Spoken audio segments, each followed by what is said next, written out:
பாத்திரம் பளபளன்னு தான் இருக்கு, ஆனா தொடத்தான் முடியல.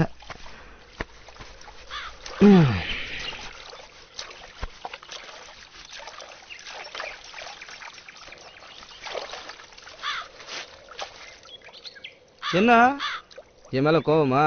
உங்க மேல கோவப்படுறதுக்கு நான் யாரு? சுத்தி வலிச்சு பேசினா எனக்கு புரியாது. ஆமா, உனக்கு ஒண்ணும் புரியாது. மாமரத்துல கூடு கட்டி இருந்தாலும் கொய்யா மரத்துல ஏறி போய் குறிச்சுதான் தின்னுமா அணில்.